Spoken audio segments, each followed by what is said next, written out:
ធ្វើការងារណាក្នុងករណីដែលយើងមានអារម្មណ៍ថាសាយាសមុទ្រអត់ស្រួលខ្លួនអំឡុងពេលធ្វើការងារហ្នឹង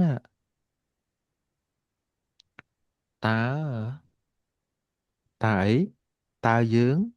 ថៃអូបែបណាដោះស្រាយចាត់ចែងតាក៏មបែបណាស្អីបែបណាហើយដោះស្រាយដែលត្រឹមត្រូវហ្នឹងមួយណានិយាយខ្លីទៅ A យើងមកមើល A មក Murio Ste Saigomade Sakyosil ហើយ ធ្វើការ Murioste Psychomade ធ្វើការរត់ Phagiosur ធ្វើការរត់ចុងក្រោយទៅបើយើងវាប្រាច់ទៅក្រោយធ្វើការរហូតដល់ចុងចុងក្រោយក្រោយទាំងទាំងទាំងបង្ដែរខំណាទាំងហើយបង្ខំហើយ Psycho ហ្នឹងគឺយើងចេះហើយណាចុងក្រោហើយយបំផុតណាហើយចុងក្រោយគាត់អក្សរសៃនេះគឺអក្សរមុតតុម៉ូតណាហើយចាំទៅ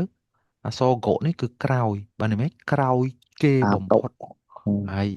ចុងក្រោយបំផុតណាឃើញទេអក្សរសៃនេះគឺអក្សរមុតតុម៉ូតណាហើយជាងគេបំផុតហ្នឹងជួបទៀតហើយណាដូចពង្រៀនខាន់ជីដែរណាហើយចំណែក B គេដាក់ Yoshini Hokokushi ភិសិយោ Hishiyoni នេះអូជីតេ Oite យ៉ាសមុទ្រ Eyasmu ណាគេអដាក់ឲ្យញ្ចឹងយើងយើងរាយការណ៍ទៅថ្នាក់លើហើយហើយសម្រាប់ទៅតាមភាពចាំបាច់ណាចាំបាច់ហើយហើយ តាម San Asa អេ C ដារេម៉ូណា អ៊ីវ៉ាស៊ឺ Darenimo គី Iwazu តាគឺសេរី Kitakusuru ណា ហើយត្រឡប់ទៅផ្ទ Iwazu ះIwazu ដោយមិននិយាមិញយចាំទេ ដោយ Iwazu មិននិយាយដោយមិននិយាយណា Iwazu ហ្នឹងគឺមិននិយាយស្មើនឹង មិននិយាយ Iwanai ណាខ្ញុំបញ្យត្រឡល់ប់ទៅមិញហើយ ត្រឡប់ទៅហ្នឹងផ្ទះស្មើដោយនឹងណៃមិននិយាយណាហើយ Kitaku ប្រែថាការត្រឡប់ទៅផ្ទះណាហើយទៅផ្ទះ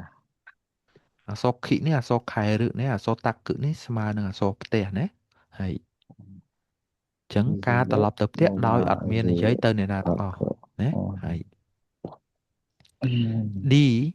Mizumo Nomazu ណែវាប្រើតម្រង Nomazu អត់មានដាក់ Nomanai ទេណាអញ្ចឹងយើងរៀនចេះតម្រងហ្នឹងអាហ្នឹងក៏ជាវិជ្ជករមួយដែរណាមហូត ណៃស្មានណៃទៅទៀត ហើយ Mizumo Nomazu Zagyo Suzuki អញ្ចឹងបន្តបន្តការងារដោយធ្វើការដោយសំបីមិនតាផឹកទឹកទឹកក៏មិនផឹកដែរណាសំបីតាទឹកក៏អត់ផឹកដែរអញ្ចឹងចម្លើយមួយណាដែលយើងគួរតែចាត់ចែងឆ្លើយតបឲ្យបានត្រឹមត្រូវ D ហើយគឺ B ណាត្រូវ D Yoshini Hokokushi Hishiyoni Oite Yasumu ណា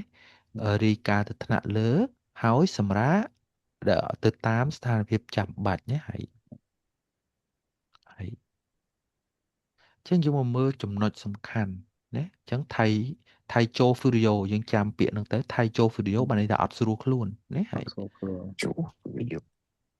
ថៃជោហ្វឺរីយ៉ូចាំពាក្យហ្នឹងតែម្ដងទៅថៃជោហ្វឺរីយ៉ូ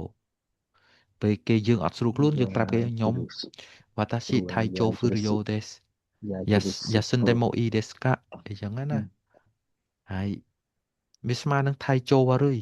និយាយស្រួលយល់ណាហើយអញ្ចឹងត្រូវធ្វើម៉េចពេលដែល Taicho Furio ត្រូវតែហូកុកឹគោគុណាហើយហូកុកឹហើយបន្ទាប់មកឈឺកែអូខេ